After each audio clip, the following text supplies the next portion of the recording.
Sentez comme cette union, cette ouverture en fait, ce lâcher prise amène la paix profonde.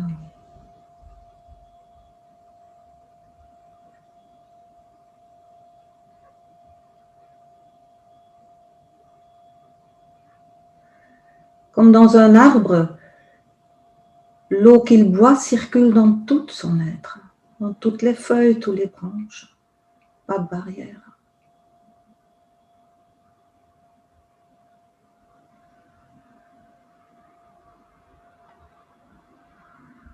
Une même eau qui nourrit tout.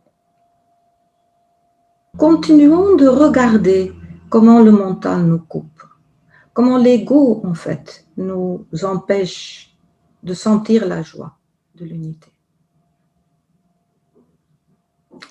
Il ne s'agit pas de détruire l'ego. Ça sera encore ajouter du feu à son existence. Il s'agit de le comprendre pour ce qu'il est. Tout d'abord, l'ego est un fantôme sans forme. C'est dire, voilà, c'est trouver des mots pour dire qu'en fait, il n'existe pas. C'est-à-dire, tant que nous, c'est des ensembles de pensées, quand nous mettons notre attention dedans, nous le font vivre, et il existe. Mais du moment que je retire mon attention de cet ensemble de pensées, ils n'ont plus d'existence. Ils sont illusoires. C'est assez extraordinaire, en fait. L'ego est un fantôme sans forme qui emprunte son existence à deux sources. À la fois de la conscience pure, Satchit, la pure conscience, et à la fois au corps. Il va combiner ces deux sources. La conscience pure, il va le lier, combiner au corps. Et en fait, il n'est ni le corps, ni la conscience pure. Mais en plus, l'ego ne se laisse pas tellement voir, comme je vous ai dit. C'est un fantôme qui va s'agripper toujours à une forme. Il a besoin pour exister, de s'agripper à une autre forme, comme un parasite en fait. L'ego a toujours ce féroce envie, gourmandise d'une forme. Je suis malade, je suis pas en bonne santé, je suis merveilleux, je suis en colère, je suis un désastre, le monde est, ceci, cela, nomme tout le temps quelque chose, ceci ou cela. Comme je vous ai dit la dernière fois, le mental est binaire, donc il ne peut pas faire autrement. Il prend une forme, il s'agrippe à cette forme. Une forme qui est toujours à l'extérieur de lui-même. Parce que lui-même, il n'existe pas, en fait. Il se procure une forme dans l'extérieur. Et il nous fait vivre dans ces formes. Il nous convainc que c'est ça le monde, ces projections de ces formes qu'il va agripper. L'ego ne peut pas contempler lui-même. C'est toujours quelque chose à l'extérieur de lui. Il voit, c'est lui l'ennemi, c'est lui qui me fait mal, c'est le monde qui n'est pas comme il faut, c'est mon corps. Nommez-le, même vous-même, mais comme un objet extérieur, vous allez le juger. C'est comme toujours un extérieur. Il ne peut pas voir son propre jeu. Parce que quand l'ego se contemple lui-même, qu'est-ce qui se passe?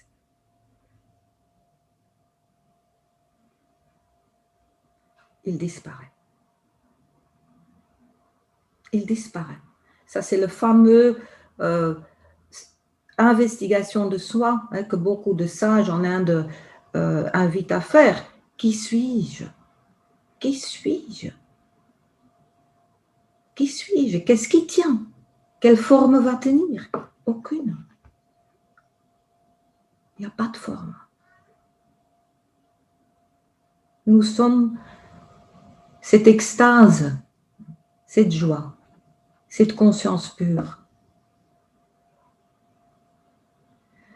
Il est dit, obéis la volonté de Dieu, faites la volonté de Dieu, mais nous ne pouvons pas faire la volonté de Dieu si nous ne lâchons pas la volonté de l'ego. L'ego est toujours en résistance. Il n'est jamais satisfait, il n'est jamais complet. Aucune forme va le plaire. Et c'est comme ça qu'il garde son existence, par ce mouvement perpétuel, cette résistance perpétuelle à ce qui est. C'est comme ça qu'on repère l'ego. Une contraction dans le corps, une sensation qui dure. Et le mental qui essaye encore plus, hein, c'est comme un chien qui a son os et qui ne lâche plus, hein, de tourner autour. Le pire, c'est, mes amis, que le mental n'a pas de solution. Il n'a jamais la solution, parce que c'est lui qui a créé le problème. Tout d'abord, il a inventé le problème tout entier. C'est toujours des interprétations de l'ego. C'est ces pensées qu'il va projeter à l'extérieur comme la vérité. Dans cette zone-là, il n'y a pas de solution.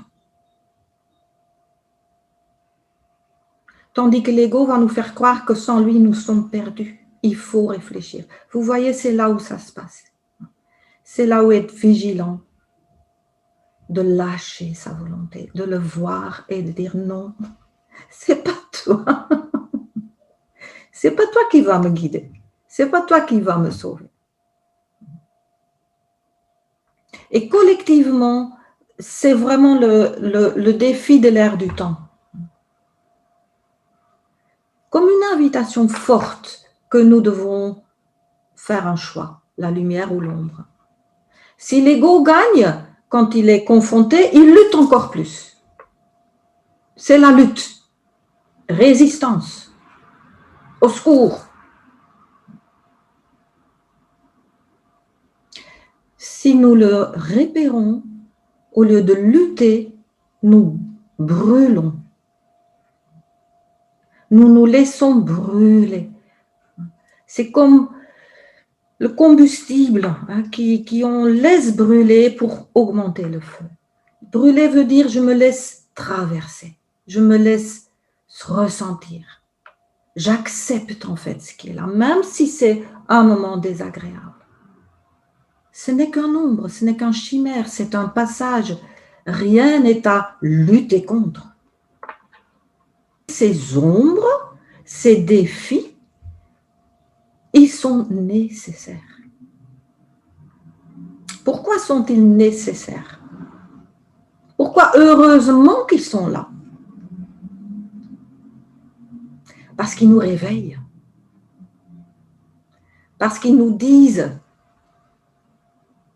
comment c'est quand on a perdu le contact avec la source.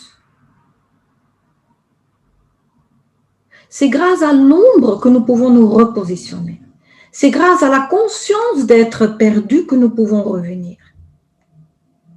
Et chaque fois que nous revenons, que nous lâchons prise, nous nous métamorphosons. Nous avons ouvert une fenêtre de plus et nous forgeons quelque part cette lumière de plus en plus forte parce qu'elle est gagnée grâce à cette transformation. C'est comme ça que nous pouvons devenir de plus en plus lumineux. Il n'a rien pour rien.